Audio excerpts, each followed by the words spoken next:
Bonjour à tous, enfin la bonne nouvelle, on a eu il y a quelques jours l'indice PCE qui est sorti aux États-Unis. Donc évidemment dans cette vidéo, on discutera de cet indice, on verra ce que pense aussi la Fed et puis on verra comment réagit le marché aussi en ce moment. Donc, on a eu il y a quelques jours cet indice qui est sorti et à la dernière lecture de l'indicateur d'inflation, qui est évidemment cet indicateur préféré de la Fed, l'inflation ralentit aux États-Unis pour le mois d'avril. Donc, c'était conforme aux estimations des analystes. Et donc concrètement, cet indice de base des dépenses de consommation personnelle qu'on a dit, c'est l'indice PCE. Donc, si on enlève, on retranche les coûts alimentaires et l'énergie, on arrive à une augmentation de 0,2% pour le mois d'avril. Donc ça correspond vraiment parfaitement aux estimations de Wall Street. Et puis, ça représente évidemment une diminution par rapport à l'augmentation des 0,3% pour le mois de mars qu'on avait pu notamment voir. Donc sur une base annuelle, l'indice PCE a augmenté de 2,7% en avril, ce qui est vraiment conforme aux estimations et inchangé par rapport à la hausse annuelle enregistrée au cours des 2 derniers mois précédents. Donc, les données d'avril ont marqué au final la plus faible augmentation d'un mois à l'autre pour l'année 2024. Je vous ai mis les deux graphiques. À gauche, on a l'augmentation d'une année à l'autre et à droite, c'est donc d'un mois à l'autre. Et on voit très clairement la baisse entre mars et avril. Donc, on a 2,7 pour le mois d'avril. Et puis, c'est, je dirais, un peu plus visible, surtout d'un mois à l'autre. On voit très clairement depuis janvier la décélération de cet indice et on est à 0,2, on était à 0,3 en mars. Donc c'est vraiment un indice qui est plutôt encourageant là, cette donnée qui est sortie pour le mois d'avril. Et alors, est-ce que justement ça va faire réagir un petit peu le marché? Est-ce que ça va jouer aussi, sur les décisions de la Fed, au mois de juin, début juin, là, vers le 12 juin, on aura justement les annonces, de la Fed? Est-ce qu'on va voir, voilà, des prémices, des choses dites par Jerome Powell, pour une première baisse de taux au mois de septembre? On verra justement et on suivra ça évidemment. Donc, notamment Michael Pierce, qui est économiste en chef chez Oxford Economics, il a noté que la hausse plus lente d'un mois à l'autre représente de meilleures nouvelles en matière d'inflation que ce que nous avons vu au premier trimestre. Donc voilà, on a vraiment un regain d'optimisme et ça, c'est vraiment très intéressant aussi, parce qu'on avait des commentaires de différents membres de la Fed qui étaient vraiment pas très, très, encourageants, ces derniers temps pour notamment une première baisse de taux en septembre. Et donc on a eu voilà, quelques ajustements et quelles sont les attentes aussi de la Fed. Donc le rapport arrive alors que évidemment les marchés s'ajustent à la probabilité que la Réserve fédérale maintienne des taux d'intérêt plus élevés pendant une période plus longue que prévu initialement. À la base, on devait avoir une première baisse. Voilà, les estimations c'était en juin.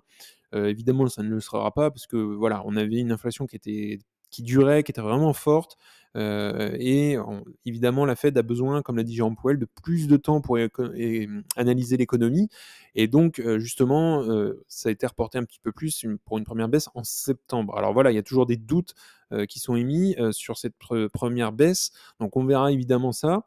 Et quelle est la position de la Fed? Évidemment, les responsables de la Réserve fédérale ont toujours déclaré qu'ils attendaient une plus grande certitude, ce que je disais, quant à la baisse de l'inflation avant d'envisager une réduction des taux d'intérêt. Donc il y a quelques jours, le président de la Fed de New York, John Williams, a exprimé sa conviction que l'inflation recommencerait à baisser au second semestre 2024. Il a dit: «Je considère que certains des récents chiffres de l'inflation représentent essentiellement un renversement des chiffres inhabituellement bas du second semestre de l'année dernière, plutôt qu'une rupture dans la direction globale à la baisse de l'inflation.» Ça, c'est effectivement, voilà, des positions qui sont encourageantes aussi et ça fait aussi du bien d'avoir un petit peu de nouvelles positives. Donc on suivra évidemment ça et les économistes affirment que, de nouvelles baisses de taux de l'inflation plus tard cette année pourraient étayer la possibilité d'une baisse de taux en septembre. Notamment Cathy, Bodjanic, qui est économiste en chef chez Nationwide, a souligné que les responsables de la Fed auront besoin de plus d'un mois d'amélioration des chiffres de l'inflation pour acquérir la confiance nécessaire pour commencer à réduire les taux plus tard cette année. Et elle a dit notamment: «Nous prévoyons qu'une nouvelle amélioration de l'inflation est à prévoir au cours des prochains mois et continuons de considérer septembre comme le moment où la Fed commencera à baisser ses taux.» Donc voilà, c'est des mots, on a des choses, des chiffres aussi qui sont encourageants, on a des commentaires qui sont encourageants et on espère vraiment que l'économie américaine va commencer à se desserrer. Parce que je pense qu'il est temps aussi, voilà, mais en même temps, il faut y aller prudemment, il ne faut pas faire tout et n'importe quoi. Hem, la bourse avait anticipé un calendrier, beaucoup plus tôt, hein, comme je l'avais dit, avec une baisse en septembre en juin au début. Voilà, elle était un peu surprise aussi, la Fed a besoin de plus de temps, donc les marchés réagissent, sont un peu plus volatiles en ce moment et en même temps le marché est assez cher aussi. On est sur des plus hauts historiques, hein, toujours, un S&P 500 à 5 200-5 300 points.